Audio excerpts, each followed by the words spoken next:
Hello বন্ধুরা, welcome back to our channel. কেমন আছো তোমরা সবাই? আশা করি ভালো আছো। আমিও ভালো আছি বলতে সকাল থেকে শরীরটা খারাপ ছিল, তো সকাল থেকে আর কিন্তু আমি ভিডিওটা স্টার্ট করতে পারিনি। এখন বাজে সন্ধ্যে 6টা সাড়ে 6টা মতন। তো এখন থেকে আমি ব্লগটা স্টার্ট করছি। ভিডিওটা স্কিপ না করে দেখতে থাকো, আর তোমাদের সাথে সবটাই শেয়ার করব। সকালে আমি কেন ব্লগটা স্টার্ট করতে পারিনি সব কথাই তোমাদেরকে বলবো, তোমরা ভিডিওটা দেখতে থাকো। তো আজকে আমি ভেবেছিলাম যে সকাল সকাল উঠবো, কিন্তু উঠতে একটু দেরি হয়ে গেছে। আমি সকালবেলায় উঠেছিলাম ওই 7টার দিক করে। আজকে কলেজে যেতে হয়েছিল, কারণ আজ হচ্ছে আমাদের ভেরিফিকেশন ছিল নতুন কলেজের। তো তাই জন্য বাড়ির সমস্ত কাজটা সেরে ফেলে আমি কলেজে গিয়েছিলাম। 9:30টার দিক করে বেরিয়েছিলাম, আর বাড়িতে আস্তে আস্তে আমাদের 3টে মতন বেজে গেছিলো। তোমরা যারা আমার ভিডিও দেখেছো বা যারা দেখছো, তো তারা হয়তো জানো যে আমি একটা কলেজে ভর্তি হয়েছিলাম। সেই ব্লগটা আমি পোস্ট করেছিলাম। তো আবার নতুন করে কেন ভেরিফিকেশন করছি, তো আসলে ব্যাপারটা হয়েছে, আমার তো অনেক দিনেরই ইচ্ছা ছিল যে আমি গভর্নমেন্ট কলেজে ভর্তি হব, কিন্তু যখন আমি ফার্স্ট ফর্ম ফিল আপ করি তো তখন গভর্নমেন্ট কলেজে নাম আসেনি, অন্য কলেজে নাম বেরিয়েছিল। তো সেই জন্য আমাকে তখন ওখানে ভর্তি হতে হয়। তো ওখানে আমি 1 থেকে 2 মাস মতন ক্লাসও করেছিলাম। তার কিছুদিন পর একটা ফর্ম বেরিয়েছিল, তো আবার আমি ফর্ম ফিল আপ করেছিলাম। তো তখন দেখছি যে নাম বেরিয়েছে গভর্নমেন্টের। তো আর কি, সেই জন্যই গেছিলাম আজকে ভেরিফিকেশন করাতে। আর সকাল দিকে একটু বিজিই ছিলাম বাড়ির কাজ টাজ করে, তারপরে আবার কলেজে যাওয়া, তাই জন্যই সকাল থেকে আর ভিডিওটা স্টার্ট করতে পারিনি। তো ড্রেসটা চেঞ্জ করে নিয়েছি, আর আমি এখন আটা চেলে নেবো, রাত্রেবেলায় রুটি হবে।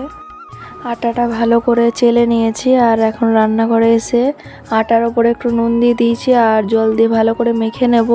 তখনই দেখলাম যে গ্যাসের উপর একটা কড়াই বসানো আছে। তো কড়াইটা খুলতেই দেখলাম যে একটু তেল ছিল। আর এদিকে দেখছিলাম দিনের কি রান্না হয়েছে। তো এখানে ছিল আলু ভাজা। আলু ভাজাটা কিন্তু ঠাম্মা করে নিয়েছে সন্ধেবেলাতেই। আর একটু ভাত ছিল আর তরকারি ছিল। তো এরপরে আমি আটাটা ভালো করে মেখে নেব। আটাটা মাখা হয়ে যাওয়ার পর আমি হাতটা ভালো করে ধুয়ে নিয়ে আটাটা ঢাকা দিয়ে রেখে দিয়েছি। যখন রুটিটা করা হবে তখন বেশ নরম নরম হবে। এটা ঢাকা দিয়ে আমি বাড়িতে চলে এসেছি, আর এখানে একটু জল খেয়ে নিলাম।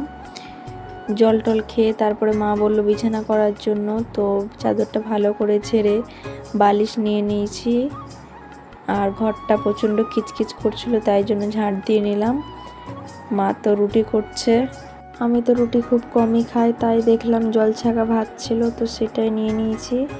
আর আলু ভাজা নিয়েছি, আর এদিকে একটু পেঁয়াজ কেটে নিয়েছি। এরকম জল ছাকা ভাত তো বিরিয়ানিকে হার মানিয়ে দেয়।